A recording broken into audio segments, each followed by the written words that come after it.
llama endocarditis de Littmann.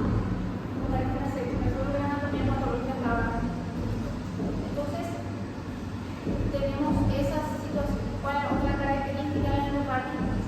Que tiene su factor de riesgo bien determinado. Entonces, los pacientes que van a hacer endocarditis son los que tengan un tipo de valvulopatía. La valvulopatía crónica, las insuficiencias crónicas o la estenosis.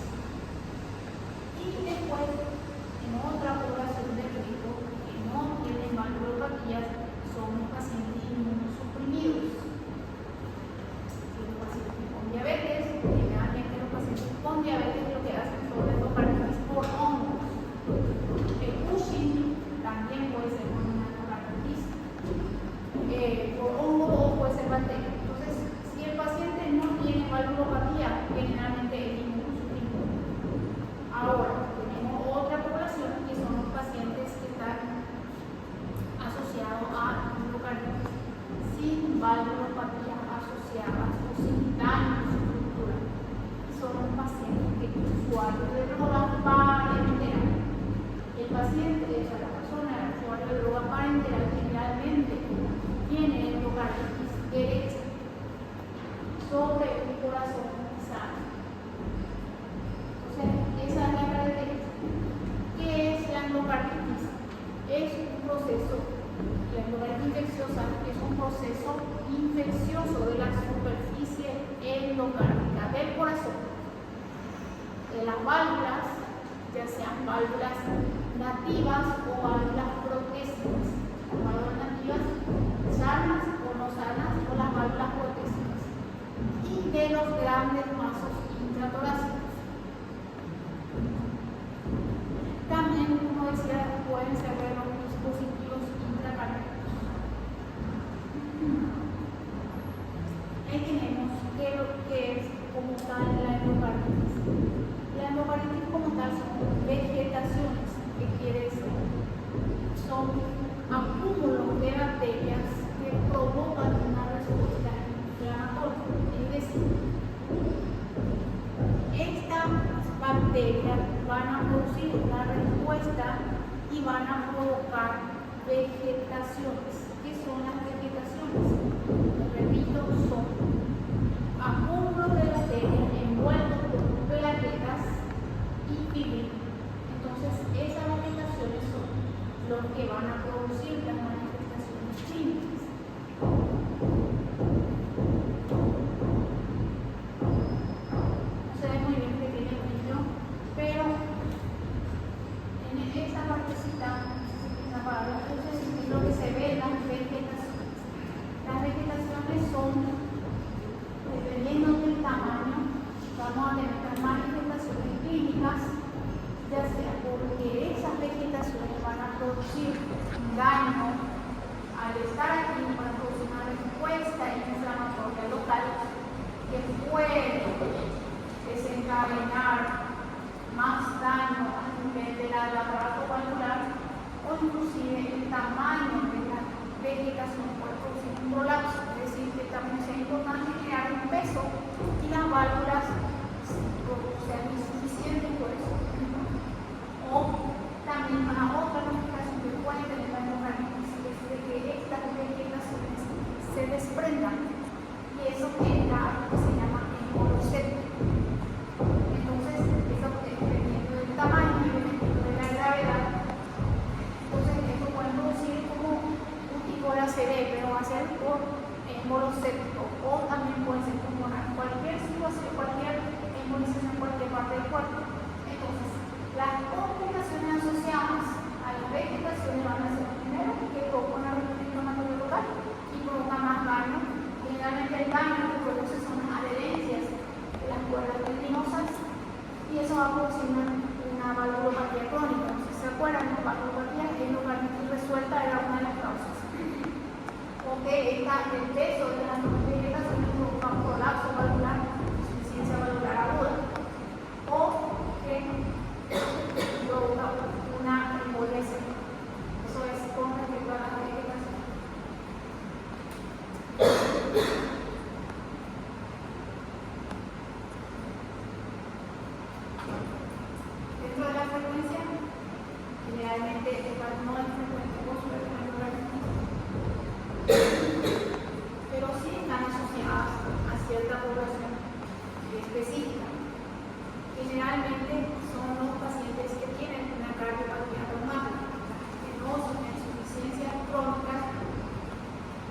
también están los pacientes usuarios de drogas endovenosas o intravenosas, y también aquellos pacientes que tienen valvulopatías degenerativas, los ancianos, y van a ser todos los factores de riesgo. Además de esto, le sumamos los pacientes inmunosuprimidos. Entonces, es muy marcado quiénes son los pacientes que van a ser no cualquiera se le da factores de riesgo para enfermedades agudas, pacientes con edad avanzada, valvulopatía asociada a la presencia de prótesis valvulares. Las prótesis valvulares provocan ectasia o provocan coágulos, y eso puede infectarse o ya sea dentro del procedimiento ya esta prótesis haya sido contaminado y se instala. Entonces generalmente en localidades son más tempranas las cardiopatías congénitas, uso de drogas endovenosas y valvulopatías son los factores de riesgo.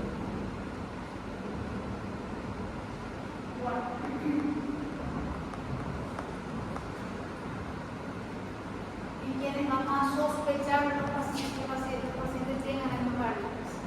Primero, nuevo soplo cardíaco. Vamos a suponer que el paciente, nosotros tengamos conocimiento de ese paciente, tenga un nuevo soplo que anteriormente no estaba. También ahí entran los soplos, el empeoramiento de los soplos. Anteriormente no era un soplo, el paciente ya tenía un soplo, pero ese paciente ya no era tan marcado. ¿Por qué tienen que tener un tipo de daño? Porque realmente está asociado a valvulopatías y las valvulopatías tienen soplo. Entonces, si el paciente tiene un nuevo soplo o empeoramiento de un soplo anterior, un inicio de endocarditis, eventos embólicos de origen desconocido en esos pacientes que tienen riesgo y tengan eventos cardioembólicos o embólicos. Sepsis de origen desconocido, es el paciente con factor de riesgo y presenta sepsis. La endocardis puede producir dos tipos de shock. Generalmente en la endocardis produce algo que se llama un shock mixto, en donde tenemos sepsis, shock séptico y tenemos shock cardiogénico. Es una de las pocas causas en donde podemos tener un shock doble o mixto. O si no, también es una de las causas más frecuentes de fiebre prolongada o de fiebre de origen desconocido. La fiebre prolongada es la fiebre por encima de los 15 días. Y fiebre de origen desconocido es la fiebre que se estudia y no se encuentra un factor de riesgo marcados aparentes. Entonces, es una de las causas más frecuentes de fiebre prolongada. Y podemos tener también situaciones que predisponen cambios a nivel de ecocardiográfico, ya sea de reconstrucciones. También podemos tener fenómenos vasculares comunitarios, es decir, que pueden haber pequeños trombos que van a impactar en pequeñas arterias o capilares, que podemos tener los fenómenos embólicos como las manchas de arroz, lesiones de sangre, etc. Son criterios menores, son signos típicos de la endocardiopatia y signos y síntomas neurológicos focales. Entonces, tenemos muchas manifestaciones, pero ahí lo que les recomiendo es que clasifiquen las manifestaciones clínicas propias de las vegetaciones o de los embolismos y propias de la respuesta inflamatoria. La fiebre, soplo, entonces vean para que va a ser más práctico el trabajo. Después tenemos, aquí en ambiente, las dos factores de riesgo. Generalmente son el estafilococo aureus, la bacteria más frecuentemente asociada. Y lastimosamente es el estafilococo aureus multiresistente o meticilino resistente. Entonces, generalmente son las causas más frecuentes. En aquellos pacientes con diabetes, básicamente se van a dar cuenta que en todas las listas de los factores de riesgo de la lista de las bacterias siempre va a estar presente el estafilococo aureus. Es el más frecuente. Entonces, si ustedes tienen una sospecha en el inicio brusco ya se inicia un tratamiento cubriendo los coágulos, pero sí o sí a la larga nosotros tenemos que mandar un ejecutivo, pero de manera empírica ya se inicia o se sospecha que sea estafilococo aureus. Después vamos a tener la confirmación pero entonces tenemos, estos son los pacientes que tienen la situación que ponen en riesgo. Acá implica factores de riesgo sociales, factores de riesgo inmunológicos y otras patologías asociadas. Entonces, usuario de drogas para entender el agente más frecuentemente asociado al estafilococo aureus, que aunque no son resistentes, son cutáneo, pueden ser también polimicrobianos, porque estamos evidentemente al hacer una invasión directa de la vena, entonces puede ser polimicrobiano. La diabetes también usan el estáfilo y el estreptococo, también puede ser el mismo. Después están los pacientes etilistas, que están asociados a factores de riesgo inmunológicos. El etilismo y la cirrosis se considera inmunosuprimidos. Después tenemos las infecciones de piel, siempre van a ser estafilococo y los granos de piel. Después podemos tener también pacientes que tienen contacto con vertebrados, generalmente son pacientes los veterinarios, los que tienden a hacer endocardititis, generalmente por vacuna. Después tenemos los pacientes asociados, endocardititis asociada a la neumonía que son neumococos. Entonces, dependiendo de la situación, pero básicamente el estado de los propios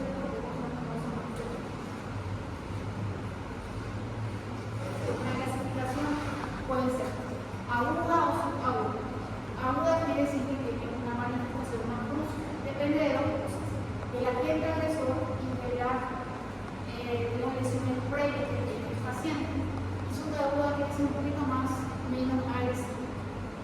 Entonces, el sitio de infección puede ser las válvulas, puede ser el endocardio, puede ser dependiendo de la situación. Después tenemos las causas de infección que son los agentes y el factor de riesgo por el entorno. Entonces, por ejemplo, nosotros cuando hacemos el diagnóstico, cuando hacemos la variedad infecciosa asociada a usuarios de los pacientes, entonces siempre se ponen los factores predisponentes porque las bacterias generalmente van a cambiar o tenemos que tener otras consideraciones. La endocardititis aguda es una enfermedad febril que daña rápidamente estructuras cardíacas y tienen ciertas emboles y generalmente puede evolucionar la muerte de varias células. La endocardititis aguda generalmente es una manifestación un poquito menos agresiva, causada de lo local, pero de manera lenta. Generalmente inclusive pueden empeorar, pero tienen una manifestación un poquito más tranquila, o metándose de la vida. Tenemos las causas. Dentro de las causas decimos que el estafilococo aureus siempre va a ser la más frecuente.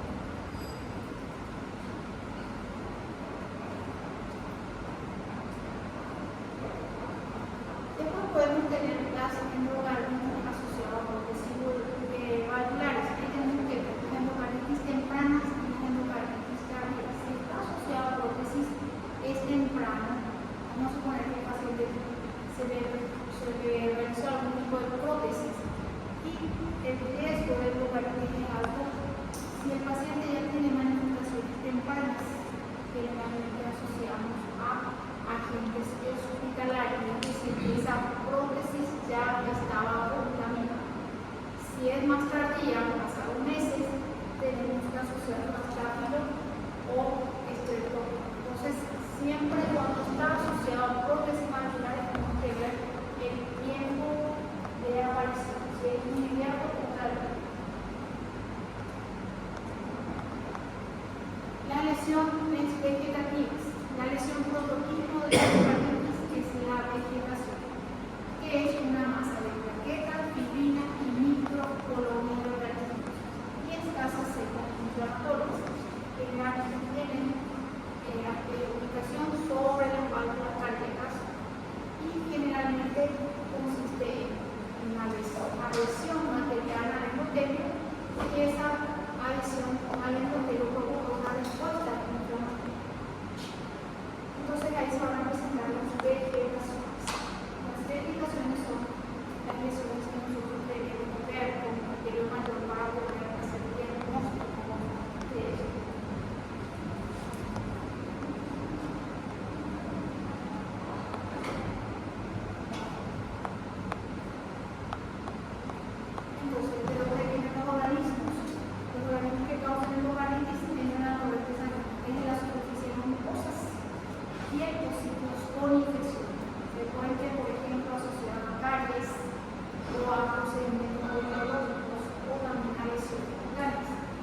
de sospecha.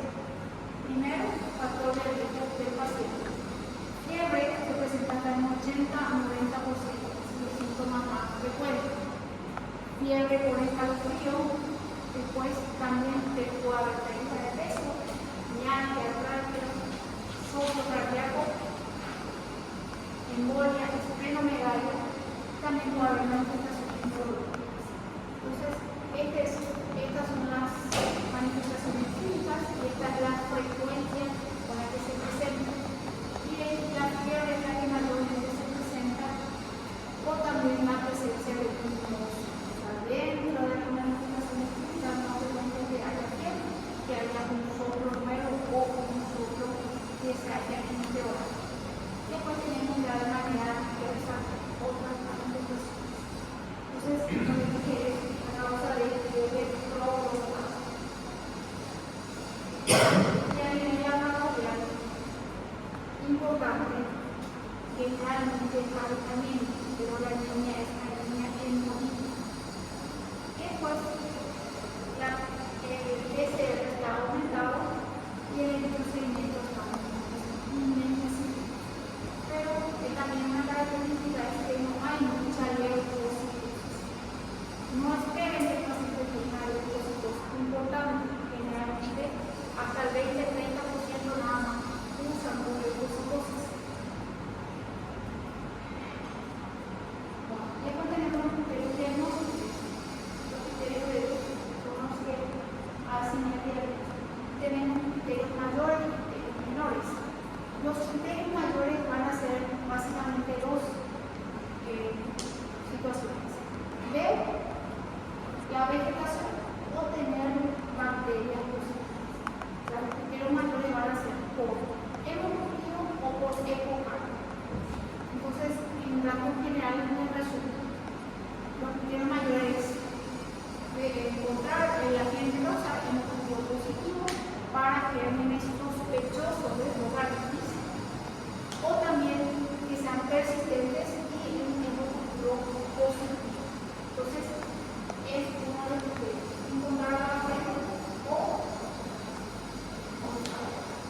otra cosa es ver por ecocardio. Primero, la vegetación o que haya gramos, por ejemplo, puede haber exceso o puede haber presencia de estructura en caso de las válvulas o una nueva insuficiencia valvular.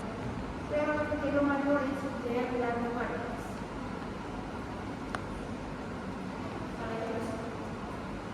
Los criterios menores, factores de riesgo, fiebre mayor a 48 grados, generalmente 15 días, fenómenos vasculares, fenómenos inmunitarios y evidencia microbiológica muy determinante. Entonces, en rango general, los criterios mayores van a ser los métodos auxiliares diagnósticos, los criterios menores van a ser la clínica, excepto que la microbiología no sea de los agentes infecciosos comunes o asociados a las tuberculosis. Y tenemos que ver el pronóstico.